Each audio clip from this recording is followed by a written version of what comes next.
Cargo documentation.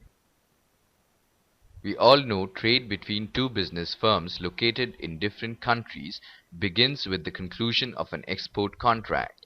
Under the contract, the duty of the exporter is to ship the contracted goods in the agreed form, X for example packing, and by agreed mode of transport as well as according to agreed time schedule.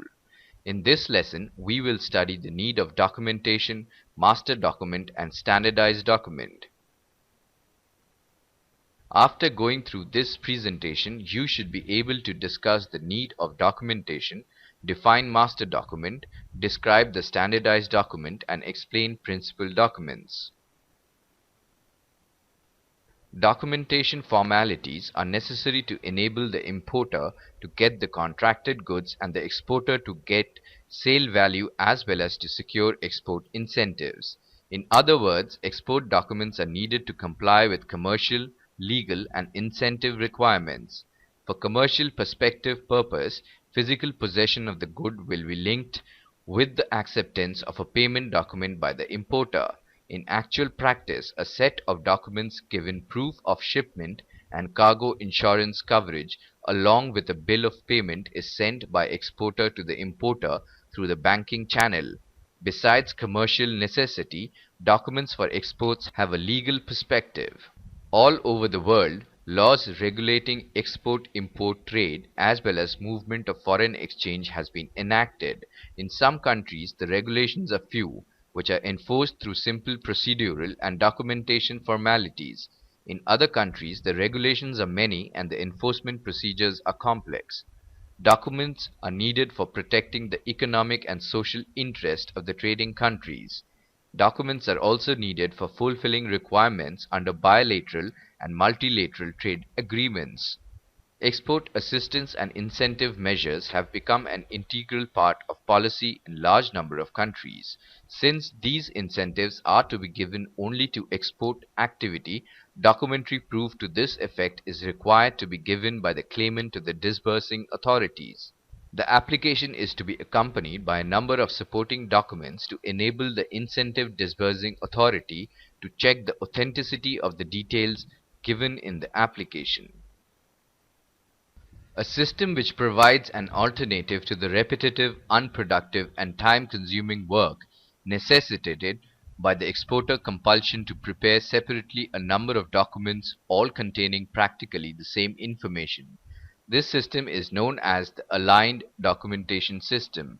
The two master documents, one for commercial use and the other for regulatory documents meant for customs, RBI, and port trust, have maximum advantage of alignment and minimum cost and time for preparing individual documents. The two master documents contain all the information that was common to individual documents. Earlier, there were a plethora of commercial documents which include among others invoice, packing, list intimation for inspection insurance, declaration form, shipment advice, and the exchange control declaration form. The standard documents are invoice, commercial invoice or pro forma invoice, packing list, certificate of origin, bill of lading, shipping order, mate's receipt, shipping bill, port trust document, marine insurance, declaration form, marine insurance certificate, airway bill, post parcel receipt, bill of exchange, and bill of entry. Each of these documents can be reproduced from the same master by using the relevant mask. Reproduced signatures on individual documents may indeed present some problem. Until an agreement is reached among all concerned as to their acceptability, it would be necessary to mask the signature column also on the master and to sign the individual documents manually. Pro forma invoice is the starting point of the export contract and is in the form of offer made by the exporters to the foreign customer. Export invoice is a document of content. It's the exporter's bills for goods and set forth the terms of sale. The invoice is a basic document. The exporter should strictly follow the requirements of the importer in regard to invoicing. Packing list may be shown on invoice or separately and should contain item by item the contents of cases or containers or of a shipment with its weight and description set forth in such a manner as to permit checks of the contents by the customs on arrival at the port of destination as well as by the recipient. Certificate of origin certifies that place of the origin of the merchandise besides the Federation of Indian Chambers of Commerce and Industry, EPCs, and various other trade associations have been authorized by Government of India to issue certificates of origin. A bill of lading is a document issued and signed by a shipping company or its agents acknowledging that the goods mentioned in the bill of lading have been duly received for shipment or shipped on board a vessel, and undertaking to deliver the goods in the like order and the condition as received to the consignee or the bill of lading have been duly paid. When the cargo is loaded on the ship, the commanding officer of the ship will issue a receipt called the mate receipt for goods. The mate receipt is first handed over to the port trust authorities so that all port dues are paid by the exporter to the port trust. After making payment of all port dues, the merchant or the agent will collect the mate receipt from the port dues. The merchant or the agent will collect shipping agent only after the mate receipt has been obtained. Shipping bills required by the customs. It is only after the shipping bill is stamped by the customs the cargo is allowed to be carted to the docks. To facilitate identification of different category of shipping bills, it will be desirable to introduce uniform color schemes at all the ports.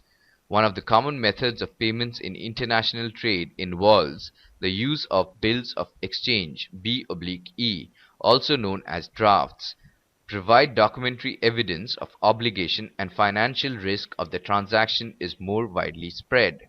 Mate's receipt is a receipt issued by the commanding officer of the ship when the cargo is loaded on the ship.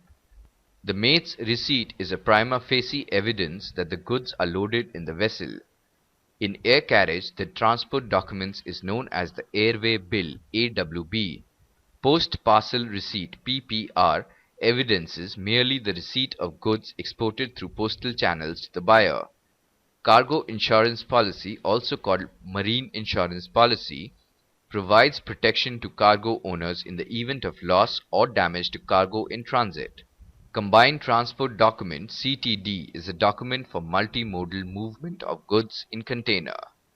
The Bill of Entry is a document prepared by the importer or his clearing agent in the prescribed form under Bill of Entry Regulations 1971, on the strength of which clearance of imported goods can be made. When goods are imported in a particular country, the importer has to pay the necessary import duty. The Statement of Facts is a document which can be central to many disputes between owners and charterers and others, as this is the document where relevant facts are recorded and sequence of events can be followed. Now let us check if we have understood the various concepts discussed in this lesson clearly. The two master documents are normally provided, out of which one is for commercial use and the other for truck loader. Right or wrong? Wrong. Bill of lading is not a standard document. Right or wrong? Wrong. Bill of exchange bridges the time gap between the shipment of goods and the receipt of sale amount. Right or wrong? Right. Before we end, let us briefly revise what we have studied till so far.